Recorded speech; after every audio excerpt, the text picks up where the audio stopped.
1493년 1월 9일 끝을 알 수 없는 막막한 대서양 한가운데 세척의 배를 이끌고 신대륙을 향해 나아가던 크리스토퍼 콜럼버스는 갑판 위에서 무언가를 목격하고는 얼어붙고 맙니다. 거친 파도를 뚫고 수면 위로 솟아오른 기이한 형체. 그것은 지금까지 그 어떤 탐험가도 본 적 없던, 하지만 인류의 아주 오래된 전설 속에서만 존재하던 바로 그 존재였습니다. 콜럼버스는 떨리는 손으로 항해 일지를 펼쳤습니다. 그리고 그날의 기록에 명확히 새겨 넣었습니다. 오늘 바다 위에서 3마리의 인어를 보았노라고 말이죠. 당시 유럽인들에게 인어는 단순히 상상 속의 존재가 아니었습니다. 배를 침몰시키고 선원들을 유혹해 바다로 끌고 들어가는 공포이자 한편으로는 신비로운 경외의 대상이었죠. 콜럼버스가 본 인어들은 과연 우리가 아는 그 모습이었을까요? 하지만 기록은 의외의 방향으로 흘러갑니다. 그는 일지에 이렇게 덧붙였습니다. 그들은 화가들이 그리는 것처럼 아름답지 않았다. 오히려 그들의 얼굴은 사람, 특히 남자의 얼굴과 묘하게 닮아 있었다. 이 한 줄의 기록은 훗날 역사학자와 생물학자들 사이에서 거대한 논쟁의 불씨가 됩니다. 대서양의 파도 사이로 콜럼버스의 시선을 사로잡았던 그 기괴한 생명체의 정체는 무엇이었을까요? 정말 전설 속 인어가 신대륙의 바다에 살고 있었던 걸까요? 아니면 굶주림과 피로에 지친 노련한 항해사의 눈이 무언가에 홀렸던 걸까요? 사건의 실마리를 풀기 위해선 당시 콜럼버스가 항해하던 카리브해 연안의 생태계로 거슬러 올라가야 합니다. 그곳에는 인간의 상상력이 만들어낸 환상보다 훨씬 더 기묘하고 어쩌면 더 슬픈 눈을 가진 실존 생명체와 연결되어 있었습니다. 수백 년 동안 베일에 쌓여있던 이 목격담의 진실을 파헤치기 위해 우리는 이제 콜럼버스가 항해 일지를 적어 내려갔던 그날 밤의 차가운 바닷속으로 들어가 보려 합니다. 자, 이제 역사가 기록한 가장 유명한 오해 혹은 가장 신비로운 조우의 순간을 추적해 보겠습니다. 대항해 시대의 탐험가들에게 바다는 미지의 영역인 동시에 신화와 전설이 현실이 되는 무대였습니다. 콜럼버스 역시 항해를 떠나기 전 수많은 고전과 탐험가들의 기록을 섭렵하며 바다 너머에 존재할 신비로운 존재들에 대한 환상을 키워왔을 겁니다. 특히 그리스 신화 속에서 감미로운 목소리로 선원들을 유혹해 죽음으로 몰아넣던 사이렌, 즉 인어는 모든 항해사가 두려워하면서도 한편으로는 직접 마주하길 갈망하던 존재였죠. 하지만 1893년 1월 카리브해의 거친 파도 위에서 콜럼버스가 목격한 것은 그가 꿈꾸던 낭만적인 환상과는 거리가 멀어도 너무나 멀었습니다. 그는 자신의 항해 일지에 그 실망감을 아주 솔직하게 그리고 구체적으로 남겼습니다. 기대했던 만큼 아름답지 않았다. 이 문장은 당시 유럽 사회가 공유하던 인어에 대한 고정관념을 정면으로 반박하는 것이었습니다. 화가들의 캔버스 속에서 긴 머리카락을 늘어뜨리고 매혹적인 자태를 뽐내던 인어의 모습은 온데간데 없었습니다. 대신 그가 본 것은 둔탁하고 거대한 몸집에 매끈한 피부 대신 거칠고 투박한 가죽을 가진 생명체였죠. 특히 콜럼버스를 당혹게 했던 것은 그들의 얼굴이었습니다. 그는 인어들의 얼굴이 여성의 섬세한 미모가 아니라 투박하고 거친 남자의 이목구비를 닮았다고 묘사했습니다. 비록 얼굴은 험악하고 몸매는 투박했지만 수직으로 몸을 세워 수면 위로 올라오는 그들의 독특한 동작만큼은 전설 속 인어의 움직임과 놀라울 정도로 흡사했습니다. 이 기록은 우리에게 중요한 질문을 던집니다. 콜럼버스가 목격한 그 못생긴 인어들은 대체 어떤 감각을 통해 그의 뇌에 각인되었던 걸까요? 망망대해의 강렬한 햇빛이 만들어낸 신기루였을까요? 아니면 우리가 아직 알지 못하는 신대륙만의 또 다른 변종 인어였을까요? 콜럼버스의 실망감 섞인 기록은 오히려 그가 본 것이 환각이 아닌 실제하는 생명체였다는 가장 강력한 증거가 되기도 합니다. 만약 그가 거짓말을 하려 했다면 굳이 인어가 못생겼다고 기록할 이유는 없었을 테니까요. 이제 우리는 역사적 기록의 행간을 넘어 실제 범인을 지목해야 하는 결정적인 순간에 도달했습니다. 수백 년 동안 수많은 학자가 그의 항해 경로와 목격 장소 그리고 묘사된 생태적 특징을 바탕으로 치밀한 추적을 벌였습니다. 그리고 마침내 과학의 이름으로 소환된 유력한 용의자가 그 모습을 드러냅니다. 바로 바다소라고도 불리는 매너티입니다. 하지만 여기서 우리는 흔히 혼동하는 한 가지 사실을 짚고 넘어가야 합니다. 많은 이들이 이 이야기를 할 때 듀공을 떠올리곤 하지만 사실 콜럼버스의 배가 떠있던 카리브해의 주인은 듀공이 아닌 매너티였습니다. 매너티의 얼굴을 정면에서 마주하면 왜 콜럼버스가 남자의 얼굴을 닮았다 라고 기록했는지 단번에 이해하게 됩니다. 그들은 다른 해양 생물과는 달리 뭉툭한 코와 주름진 피부 그리고 작고 움푹 들어간 눈을 가지고 있습니다. 특히 그들이 숨을 쉬기 위해 수면 위로 코를 내밀고 공기를 들이마시는 모습은 마치 물에 빠진 사람이 숨을 몰아쉬는 것처럼 기괴한 인상을 줍니다. 게다가 그들의 입 주변에는 뻣뻣한 수염이 숭숭 나 있습니다.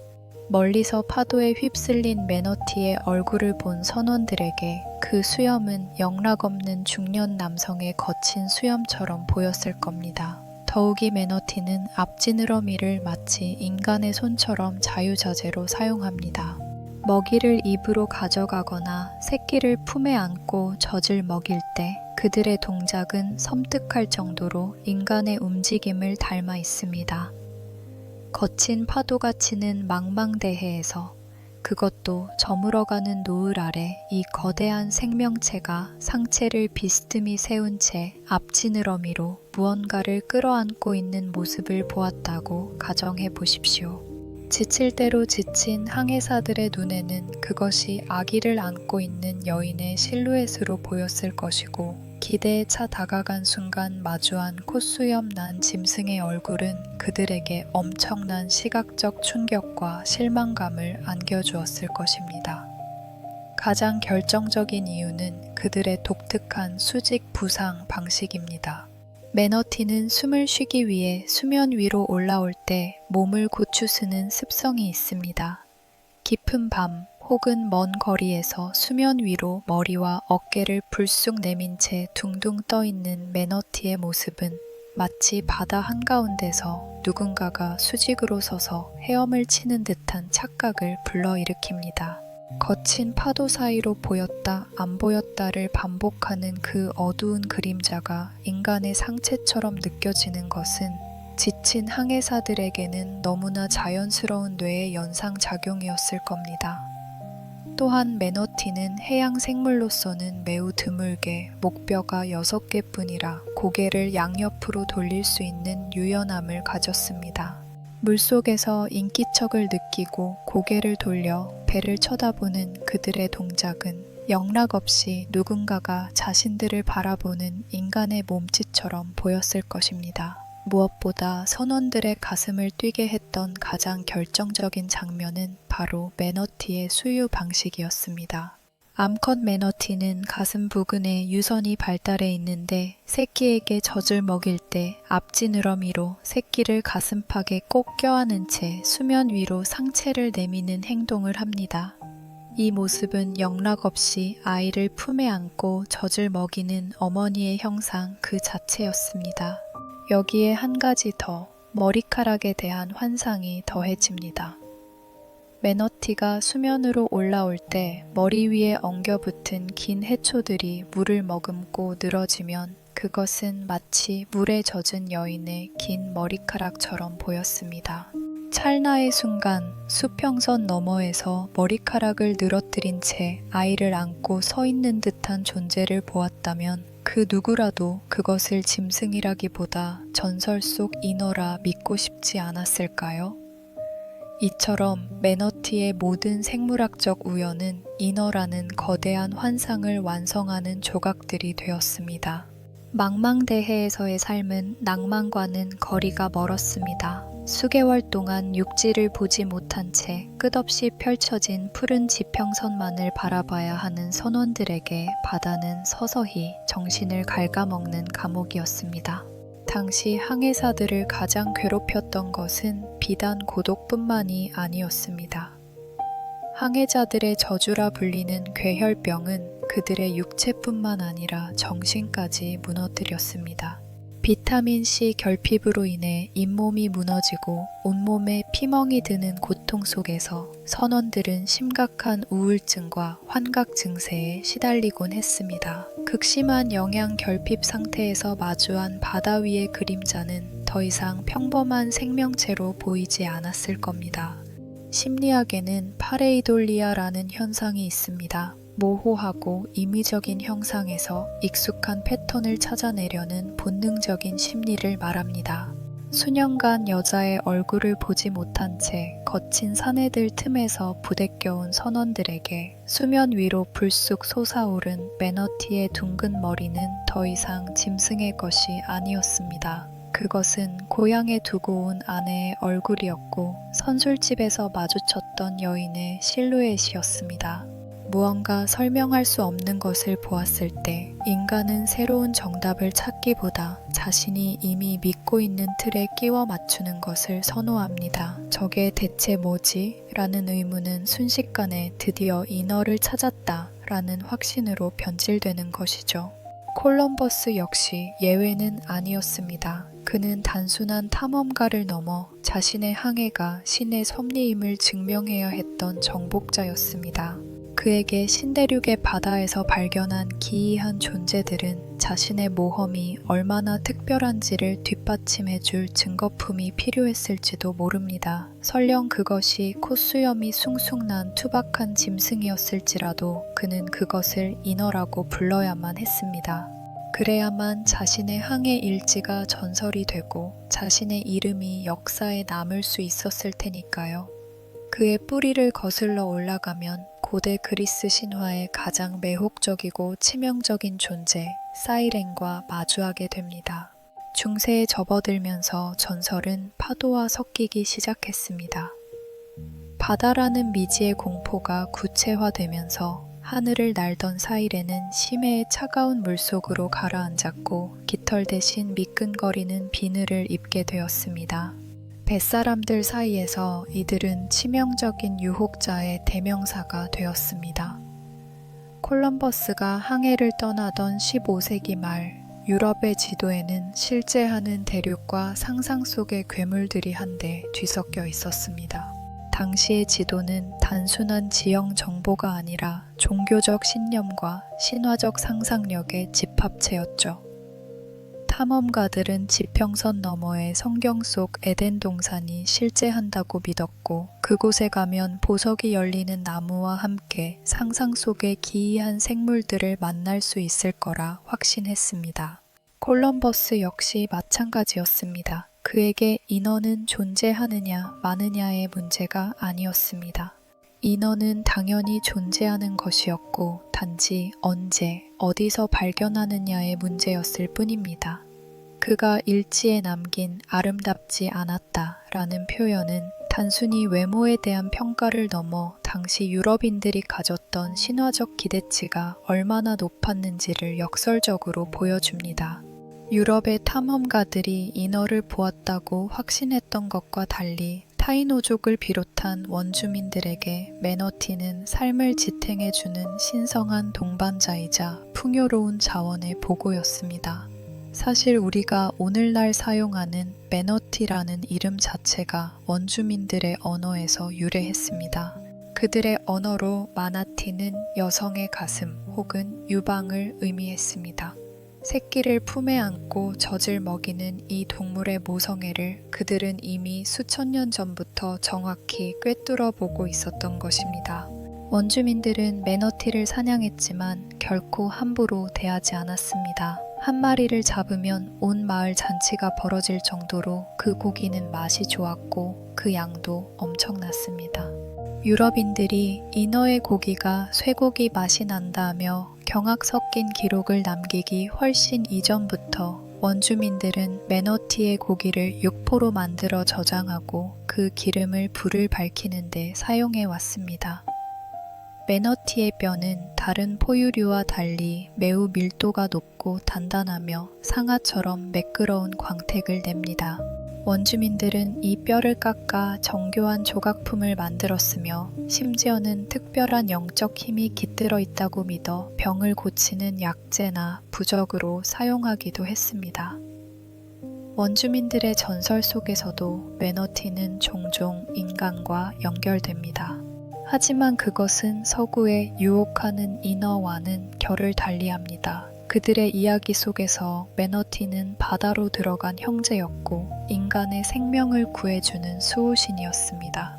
한쪽은 자신의 신화를 증명하기 위해 눈앞의 실체를 왜곡했고 다른 한쪽은 자연의 순리 속에서 그 존재의 가치를 온전히 받아들였습니다. 그러나 안타깝게도 이 평화로운 공존의 균형은 콜럼버스의 도착과 함께 서서히 무너지기 시작합니다. 유럽인들이 이 인어 고기의 맛에 눈을 뜨고 탐욕의 대상으로 매너티를 바라보기 시작했기 때문입니다. 오늘날 우리가 매너티와 듀공을 포함해 부르는 분류학상의 명칭 바로 바다소목의 학명은 시레니아입니다. 선원들을 파멸로 몰아넣던 신화 속 괴물 사이렌의 이름이 이 순하디순한 초식 동물의 공식 명칭이 된 것입니다. 환상은 사라졌지만 그 환상이 남긴 이름만은 생물학적 꼬리표가 되어 이들의 운명을 그림자처럼 따라다니고 있습니다. 하지만 이 이름표는 서글픈 역사의 시작이었습니다. 콜럼버스가 그들을 인어라고 부르며 세상에 알린 직후부터 이들은 철저한 약탈의 대상으로 전락했습니다. 인간을 무서워하지 않고 호기심이 많았던 그들의 순수한 성품은 오히려 독이 되었습니다. 인간의 배가 다가와도 피하지 않았던 이들은 너무나 쉽게 사냥당했고 그 결과 한때 바다를 가득 메웠던 인어들의 숫자는 걷잡을 수 없이 줄어들기 시작했습니다. 베링해에서 발견된 매너티의 친척 스텔라 바다소는 발견된 지 고작 27년 만에 멸종되었습니다. 인간의 탐욕은 전설 속의 신비함을 즐기기도 전에 그 실체를 지구에서 완전히 도려내버린 것입니다. 이제 우리는 콜럼버스의 질문에 답해야 합니다. 그는 일지에 인어는 생각만큼 아름답지 않았다고 적었지만 진정으로 아름답지 않은 것은 누구였을까요? 콧수염이 나고 몸집이 비대하다며 실망감을 드러냈던 인간의 시선일까요? 아니면 거친 파도 속에서도 새끼를 꼭 껴안은 채 묵묵히 제 자리를 지키던 매너티의 모습일까요?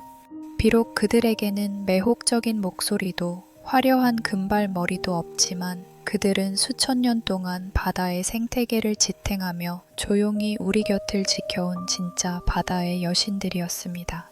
신화 속의 환상은 깨졌을지 모르지만 우리가 지켜야 할 진짜 인어들은 지금 이 순간에도 차가운 바닷속에서 조용히 숨을 몰아쉬며 우리의 손길을 기다리고 있습니다. 인어의 전설이 비극으로 끝날지 아니면 새로운 공존의 기록으로 이어질지는 이제 우리의 몫으로 남겨졌습니다.